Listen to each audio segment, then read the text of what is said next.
Okay, that feeling, Yeah. your heart's pounding before a big meeting. Oh, Or you yeah. hesitate, like, before speaking up. Even just that jolt when you hear a weird noise at night. That's fear. It really is. It's universal, isn't it?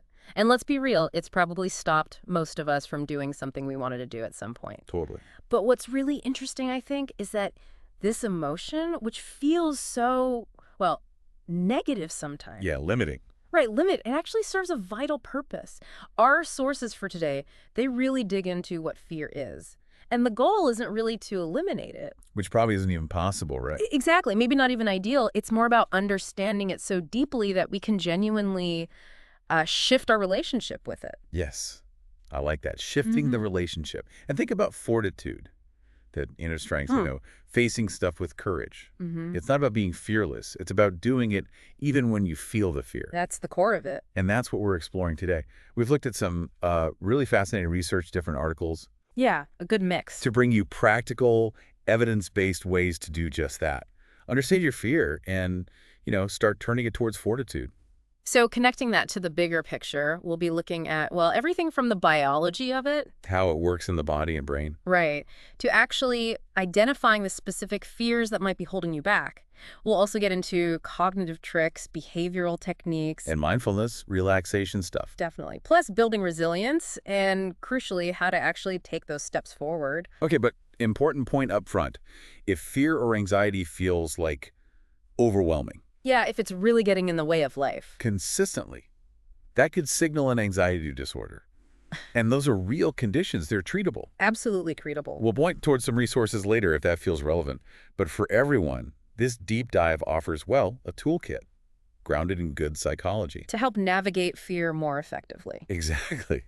So where do we start unpacking this huge thing? Well, let's start with the absolute basics.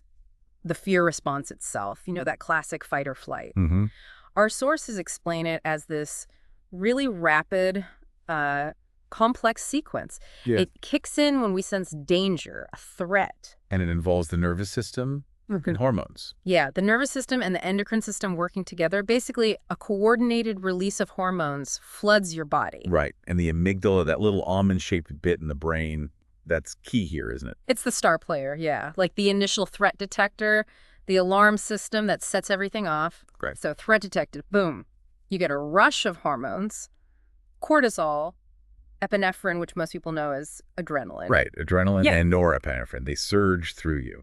And that causes all those physical things we feel. Heart racing. Blood pressure up, breathing faster. Muscles get tight. Yeah, you might sweat. Your senses get super sharp. Even things like digestion, your immune system, Yeah. they kind of take a backseat for a moment. It's all gearing you up for action, right? Either fight the danger or run away fast. Precisely. It's amazing, really, this automatic survival system. It is, and it makes sense from an evolutionary standpoint. Totally. Our sources really emphasize that. For our ancestors, reacting quickly to dangers, predators, hazards, other hostile groups, That was life or death. absolutely. Those whose fear response worked well, they were more likely to survive, pass on their genes. Which probably explains why certain fears seem so common. Snakes, spiders, heights. Storms, the dark. Yeah. Yeah, there's this idea of biological preparedness. Like we're kind of pre-programmed. Almost. To be wary of things that were genuine recurring dangers way back when. Okay. It reflects those ancestral threats, and there's a kind of better safe than sorry principle built in, evolutionarily speaking. So the system might overreact sometimes? Yeah, better to overreact than miss a real threat, right? From a survival perspective. Makes sense. And what about freezing? Sometimes people just freeze up. That's thought to be another evolutionary strategy, maybe to avoid being seen by predators that detect movement. Wow. Okay, so that's fear. Immediate threat response. But you mentioned anxiety earlier. How is that different? Our sources draw a line there. They do. It's a key distinction. Fear is typically that reaction to a known, external, immediate danger, tied directly to fight or flight. Okay. Anxiety. That's more about anticipating a future concern. Often it's vague, uncertain, maybe even internal. So fear is the bear right in front of you. Right. Anxiety is worrying you might see a bear on tomorrow's hike. That's a perfect analogy. And while they're different, the brain mechanisms do overlap somewhat. You could almost think of anxiety as like a more complex evolution of fear, helping us plan for future problems. But when that system goes haywire, Exactly. When it becomes excessive, disproportionate, really interferes with life, that's when it can tip over into an anxiety disorder. Things like generalized anxiety disorder, panic disorder. Specific phobias, social anxiety. Yeah, It's a spectrum. PTSD to post-traumatic stress disorder. PTSD is often categorized separately, but absolutely involves intense fear responses linked to past trauma. What's fascinating, though, Yeah. is that while the basic physiological response is pretty universal, The heart pounding, the sweating. right, the actual subjective feeling of fear can vary a lot person to person. So what feels like terror to me might be just intense unease for someone else. Exactly. And some neuroscience models even talk about a two-systems way we process fear, like a fast automatic alarm. The amygdala. Kind of, yeah, the subcortical route, and Yeah. then a slower, more thoughtful processing center, the cortical route. And they don't always agree. Sometimes not, which might explain why sometimes we feel scared without knowing why, or our body reacts even if our thinking mind doesn't register fear. This all feels very primal, Mm-hmm. designed for physical threats. Yeah. But we're not usually facing predators these days. How does this ancient wiring handle, like, modern stress? Ah, that's a huge point. Our sources highlight this big mismatch, our ancient fear circuits versus modern psychological stressors. Work deadlines, money worries. Yeah. Social media pressure, public speaking. And Exactly. things that aren't life-threatening usually. Right. But that intense fight or flight arousal, it feels really out of place, overwhelming in those situations, and that contributes to chronic stress, chronic anxiety. So my body thinks replying to that scary email is like facing a saber-toothed tiger. In a physiological sense, kind of, it explains why we feel so frazzled sometimes. Yeah. But crucially, despite all this mismatch, fear's basic function is vital. It signals danger, motivates safety. We need it. We do. It only becomes a problem when it's excessive, persistent, gets triggered inappropriately, or leads to maladaptive avoidance. So the goal isn't no fear. It's understanding and managing it, helpfully. Exactly. Which brings us to a really key question. How do we know if a fear is, well, rational or irrational? That seems pretty fundamental. Yeah, how do you make that call?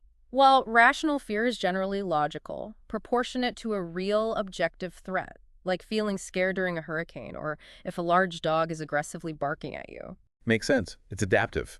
Motivates you to seek safety. Right, healthy self-preservation. Irrational fear, on the other hand, is intense, excessive, persistent, and way out of proportion to the actual danger. Epic phobia. Exactly. When these become severe and mess with daily life, we call them phobias. Specific phobias, spiders, needles, flying, social anxiety, agoraphobia, even really unusual fears. And the key difference boils down to perception, how we see the threat. Precisely. Irrational fears often involve these cognitive distortions we mentioned, overestimating how likely something bad is or how terrible it would be. So our anxious brain doesn't always differentiate well between real danger and imagined danger. It seems that way sometimes, even if logically, a tiny house spider isn't harmful. The feeling can still be huge, terrifying. Right. And unlike rational fear, which leads to sensible caution, irrational fear often drives avoidance, You go out of your way not to encounter the thing. which feels better in the moment. Yeah, relief. But it strengthens the fear long term. You never learn it's okay. But it's not always black and white, is it? Rational versus irrational. Our sources mention that. That's a really important nuance. What seems irrational to one person might feel intensely real to another, especially with past negative experiences. Like if you were actually bitten by a dog once. Exactly. Context matters hugely, too. Fear of snakes makes more sense hiking in the woods than in a downtown office. Fear of heights feels different on a rickety ladder versus behind a secure high-rise window. So clinically, it's about whether the fear is disproportionate in context. Yes, and crucially, whether it causes significant distress and functional impairment. Does it stop you from doing things? Does it make you miserable? That's often the deciding factor for needing help. Okay, so understanding the landscape is step one. But how do we actually start to, get a handle on our own specific fears? What techniques do our sources suggest? Awareness, that's always the starting point. Trying to ignore fear just doesn't work, usually makes it worse. So structured self-reflection is key. Really noticing patterns, what triggers your fear. Situations, places, people, even thoughts. Tuning into the feeling itself, too, like what kind of scared is it? Exactly. Naming it precisely scared, nervous, worried, panicked can be helpful. And mindfulness comes in here too. Just noticing the feeling without judging it. Yeah, observing it without immediately reacting or trying to push it away creates space for understanding. Okay. And journaling. Our sources really highlight journaling as a powerful tool. Writing it down makes it more concrete, less overwhelming. Totally. You can track triggers, spot patterns in your thoughts and actions, see the connections. It brings clarity. Like an anxiety inventory, getting it out of your head. Precisely. And there's a specific structured exercise mentioned called fear setting, popularized by Tim Ferriss. Fear setting, how does that work? It's quite systematic. First, you define the absolute worst-case scenarios if you take a certain action or make a decision you're afraid of.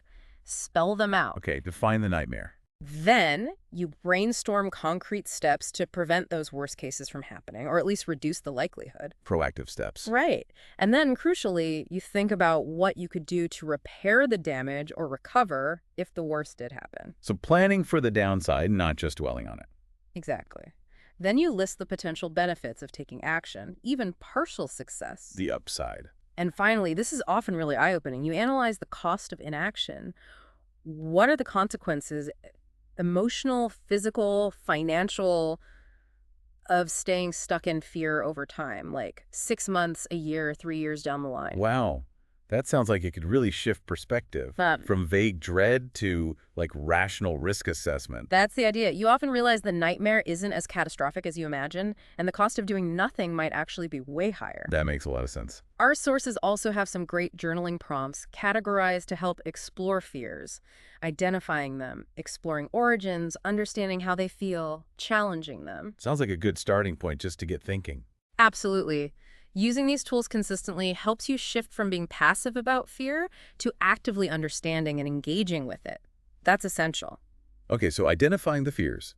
Yeah. What about understanding why we have them?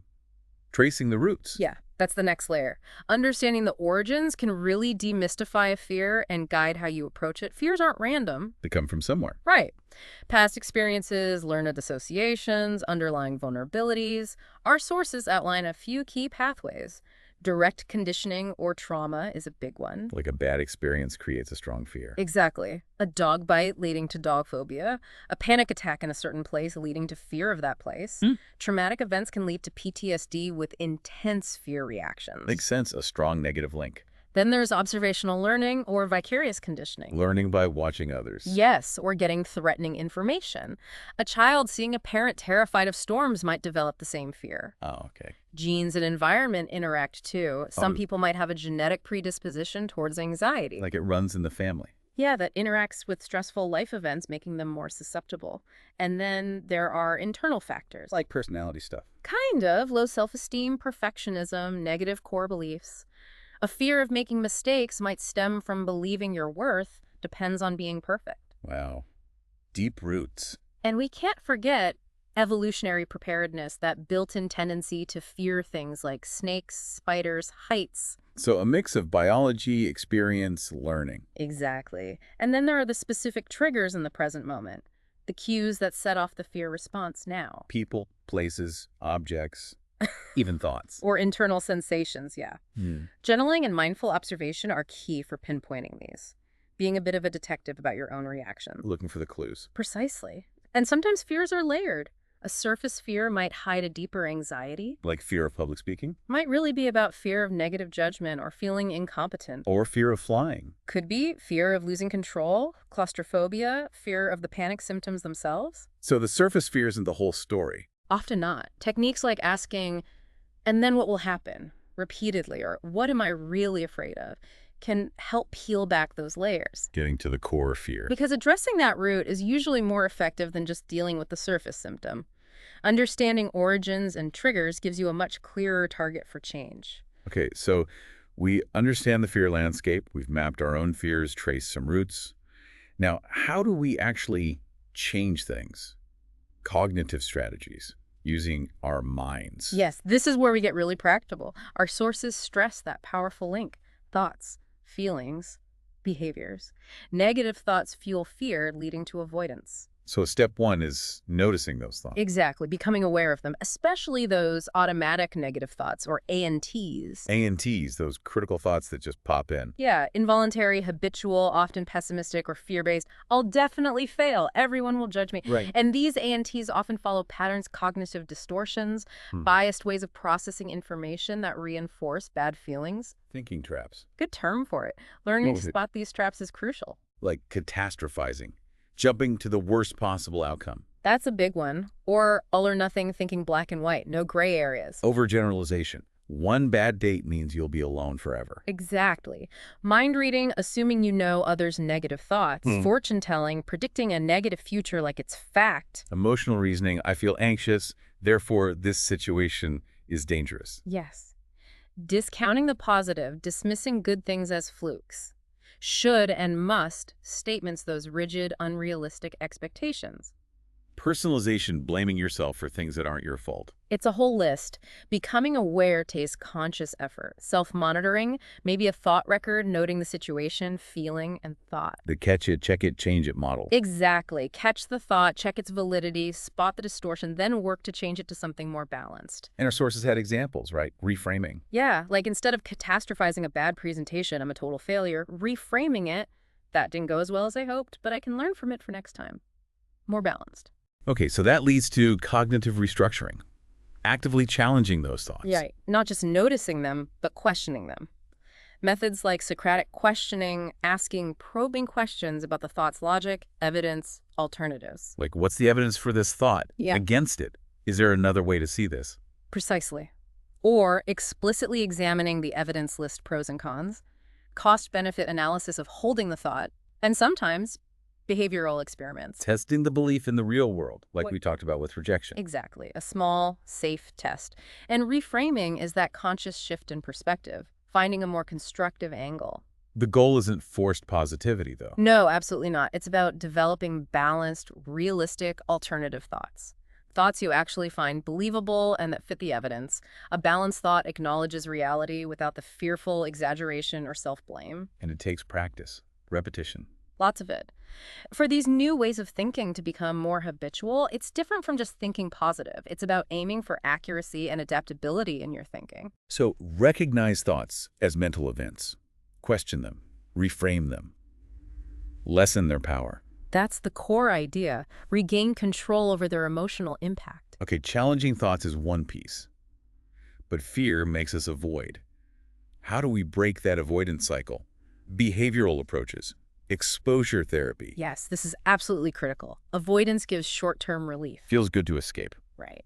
But long-term, it strengthens the fear. It confirms the belief this is dangerous, unmanageable, and stops you from learning anything new. So you never get disconfirming evidence. Exactly. Exposure therapy tackles this head-on.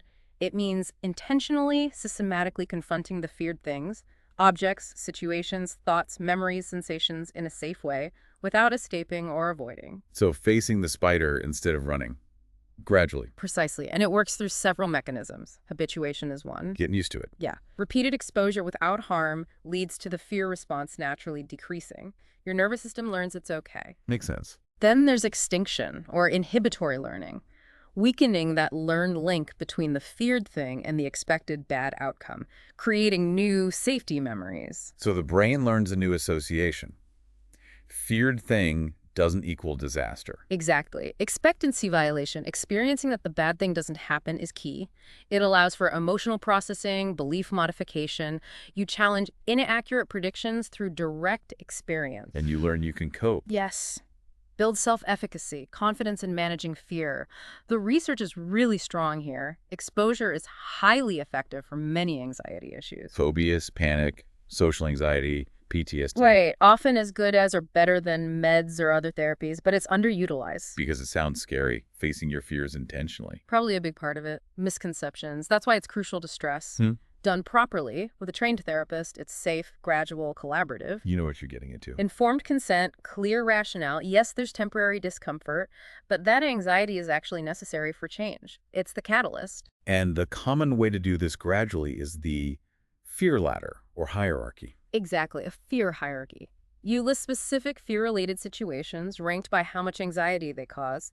Usually on a 0-100 scale, SUDS subjective units of distress. So for fear of elevators, Hmm. maybe bottom rung is looking at a picture, top rung is riding alone to the top floor. Perfect example. You start with lower level items, maybe SUDS 30-50. Challenging, but doable. And you stay with it. No running away. Stay until the anxiety drops significantly, maybe by half, without escaping or using safety behaviors. What are safety behaviors again? Those subtle things we do to reduce anxiety or prevent the feared outcome. Gripping armrests, mentally rehearsing, carrying meds just in case, distracting yourself. Things that make you feel safer but stop you learning it is safe. Exactly. They prevent learning you can cope without them. So refraining from those during exposure is vital. Our sources had a sample hierarchy for public speaking, listing potential safety behaviors to avoid at each step. Like over-preparing, avoiding eye contact, rushing. Right. This gradual approach makes it manageable, empowers you to reclaim parts of life fear has restricted. And there are different types of exposure too, not just real-life confrontation. Correct. It's flexible. In vivo exposure is the real-life stuff, petting the dog, starting a conversation, often most powerful when practical. Okay. Imaginal exposure is vividly imagining the feared scene, memory, thought. Useful for things hard to confront directly past trauma, feared catastrophes. Like replaying a traumatic memory in a safe setting. Yes, often using detailed scripts. Interoceptive exposure targets fear of the physical sensations of anxiety. Racing heart, dizziness. Exactly. You deliberately induce those sensations safely, maybe hyperventilating briefly, spinning in a chair, to learn they aren't dangerous and don't lead to feared outcomes like fainting, key for panic disorder. Wow. And virtual reality exposure, VRE. Using VR to simulate situations flying, heights, public speaking, combat scenarios for PTSD. When real-life exposure is tricky. Impractical, costly, yeah. Research shows VRE can be as effective as in vivo for many things. Allows great control over intensity. Fascinating. And pacing can vary. Graded versus flooding. Right. Graded is the usual step-by-step ladder. Flooding starts with the hardest stuff faster, but potentially less tolerable. Systematic desensitization pairs gradual exposure with relaxation. Lots of options. And often, the best treatment integrates different types, targeting external triggers, internal sensations, thoughts, memories comprehensively, leads to more robust change. Okay, so we're facing fears behaviorally. But what about managing the fear in the moment when it hits? Mindfulness and relaxation. Yes, incredibly valuable tools for finding calm amidst the storm, so to speak. Mindfulness is about paying attention to the present thoughts, feelings, sensations, environment with openness, curiosity, non-judgment. Being here now, not lost in worry. Exactly. Two key parts, regulating attention and acceptance. And it helps with fear by interrupting worry cycles. Anchoring you in the now. Altering your relationship with internal stuff, observing without reacting reduces its power. Fosters acceptance of discomfort.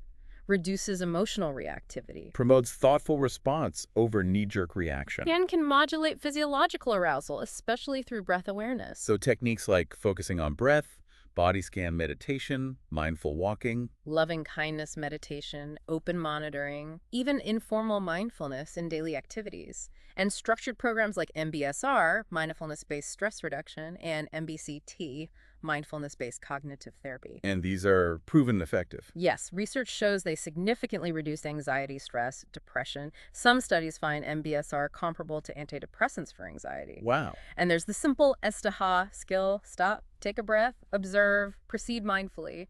Useful for intense moments. It sounds like mindfulness is a kind of gentle internal exposure. Tolerating difficult feelings by observing them. That's a great way to think about it. Builds tolerance through acceptance, not avoidance. It's distinct from relaxation, though. How so? Relaxation aims to directly reduce arousal, induce calm. Mindfulness focuses on awareness and acceptance, whatever is present. Relaxation might happen as a result of mindfulness, but awareness is the goal. Okay. And breath work, you mentioned that. Yeah. Our sources really stress the breath-nervous system link. Huge connection. Anxiety fires up the sympathetic nervous system, fight or flight, leads to that rapid, shallow breathing. Which makes you feel worse. Dizzy, heart pounding. Intensifies the anxiety, yeah. But consciously shifting to slower, deeper breathing, especially diaphragmatic or belly breathing, activates the parasympathetic system. The rest and digest system. calms things down. Exactly. Slow, deep breaths send a physiological signal. It's safe. You can relax. So it's a direct lever we can pull. Absolutely. Our sources list techniques like paced slow breathing, extended exhale, longer out breath stimulates the vagus nerve, promoting calm, box breathing. 4-7-8 breathing, alternate nostril breathing. Yeah, resonance breathing, various methods. Regular practice lowers heart rate, blood pressure, stress hormones, muscle tension, increases calm, And focusing on breath anchors you in the present too. counteracts those racing, anxious thoughts, provides a grounding point. So mindfulness and breath are key tools. What about other relaxation techniques? Expanding the toolkit. Definitely good to have options. Progressive muscle relaxation, PMR, tensing and releasing muscle groups, increases awareness of tension, induces relaxation, Guided imagery, visualization. creating peaceful mental scenes, engaging senses, can also be used proactively to rehearse coping. Autogenic training using self-suggestion, phrases about warmth and heaviness. Body-mind practices like yoga, tai chi. Yes, combining movement, breath, meditation, massage therapy for muscle tension. Even sensory things, calming music, aromatherapy, spending time in nature, forest bathing, Biofeedback too, using tech to learn control. can be helpful for some. The key is finding what works for you. Experiment. Practice regularly for cumulative benefits. Remember that body-mind link? Fear shows up physically. Techniques targeting the body send calming signals back to the brain. Interrupts the stress cycle. Okay, so we have tools for the moment. What about building that long-term inner strength? Resilience, forging fortitude. Exactly. Resilience isn't about not experiencing difficulty. It's the capacity to adapt well, bounce back from adversity, trauma, stress. Navigating challenges with flexibility and strength, often growing from them. Right. And the good news, resilience isn't fixed. It involves learnable skills, behaviors, thoughts, actions. Takes time, effort, intention. So what builds it? What are the core factors? Connection is huge. Supportive relationships are a buffer. Helping others adds purpose. Wellness and self-care, prioritizing physical mental health. Exercise, sleep, nutrition, joy, relaxation. Avoiding maladaptive coping like substance misuse. Healthy thinking patterns. Absolutely. Positive but realistic self-view. Confidence, perspective, hope, accepting change, learning from the past. Cognitive flexibility is key. Challenging unhelpful thoughts. And meaning and purpose. Sense of purpose, realistic goals, taking steps toward them, finding growth in challenges. Resilience is protective against mental health issues. And it's active. Using resources, problem solving, managing emotions, seeking help. Not passive endurance. And mindset plays a big role here too. Growth mindset. Hugely relevant. Carol Dweck's work, fixed mindset. Believes abilities are fixed. Focuses on proving yourself, avoids challenges. Growth mindset. Believes abilities can be developed through effort, learning, sees challenges as growth opportunities. How does that affect handling difficulty? Big difference. Fixed. Avoids challenges, fear of failure. Gives up easily. Sees effort as weakness. Takes criticism personally. Threatened by others' success. Failure feels like proof of limitation. Leads to shame, discouragement. Growth. Embraces challenges, persists, sees effort as key to mastery, learns from feedback, inspired by others, sees failure as a learning chance. So direct link to resilience. Strong link. Growth mindset reframes setbacks as learning, making challenges less risky psychologically. How do we cultivate that? View challenges as learning chances. Focus on effort, strategies, not just outcome. Seek and learn from feedback. Reframe failures. Celebrate others' success. Use yet. I can't do this yet. Understand neuroplasticity. Your brain can change. So growth mindset helps you step out of the comfort zone despite fear, because the goal is learning, not proving. Exactly. Makes setbacks less threatening. Fosters courage. And another piece of inner strength, how we treat ourselves, self-compassion. Absolutely critical. Kristen Neff's work. Extending kindness and understanding to yourself when struggling, failing, feeling inadequate, like you would to a friend. Stable inner support, unlike self-esteem, which can fluctuate. Precisely. 3 parts. Self-kindness, warmth, not judgment, common humanity, suffering is universal, not isolating, mindfulness, balanced awareness of pain, not over-identifying or suppressing. So be kind, remember you're not alone, and see feelings clearly. Yes. And the benefits are well-researched. Less anxiety, depression, stress, lower cortisol, better coping, more resilience, motivation, well-being, better bouncing back. And there's fierce self-compassion too. Right. Using kindness as motivation for action. Speaking up, setting boundaries, striving for change. Compassion wants to alleviate suffering sometimes that requires assertion. Interesting. It's not passive. Not always. Helpful exercises exist. Self-compassion break. Acknowledge common humanity, kindness. Soothing touch. Changing self-talk. Compassionate letter writing. Guided It's meditations. important to clear up misconceptions, too. It's not self-pity. Or indulgence, weakness, lowering standards. Research shows it actually fosters more motivation and responsibility. It counters shame, that fear of judgment and inadequacy. Shame thrives on secrecy, isolation, self-attack. Common humanity breaks isolation. Self-kindness replaces attacks. By reducing the sting of failure, self-compassion makes facing fears feel safer, builds inner strength. And finally, developing effective coping mechanisms is part of resilience, too. Definitely. Conscious strategies for managing stress, difficult emotions, different from unconscious defenses, broad categories. Problem-focused, fix the stressor. Emotion-focused, manage feelings if situation unchangeable. Meaning-focused, manage the meaning. Support-seeking, And some are better than others. Adaptive versus maladaptive. big difference long-term. Adaptive. Problem-solving, support, relaxation, exercise, reappraisal, acceptance. Better outcomes. Maladaptive. Avoidance, disengagement, suppression, rumination, self-blame, substance use. Worse outcomes. So build a broad toolkit. Use strategies flexibly. Exactly. Stress management, problem-solving, time management, communication, social support, exercise, sleep, nutrition, hobbies, journaling, humor, nature, acceptance. And flexibility is key. Assess the situation, choose helpful strategies. That's resilient coping. Okay, incredible tools for understanding, managing, building resilience, but ultimately, it comes down to taking action, even when scared. Absolutely. Fear of failure, judgment, being overwhelmed often leads to procrastination, paralysis, linked to perfectionism, low self-esteem sometimes. So how do we overcome that inertia? Break it down. Large, intimidating tasks or goals. Break them into smaller, manageable steps. Hugely effective. Make the overwhelming feel doable, one small piece. Exactly. Define the end goal. List specific sub-steps, then focus only on the very next step. Even a tiny baby step if needed. Make it feel achievable. Set time limits, mini goals, schedule it. All helpful. Commit to short work periods. Treat small steps like appointments. Reduces overwhelm. Gives a clear start. Builds momentum. And taking action, even small action, actually reduces the anxiety. Often, yes. Yeah. Shifts focus from rumination to doing. Provides corrective info. Hey, this isn't so bad.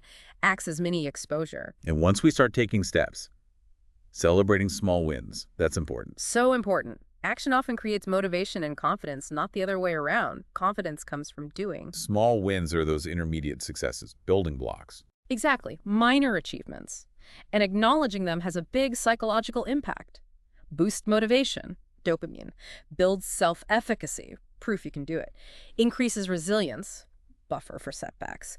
Reduces stress, focus on achievable, counters negativity bias.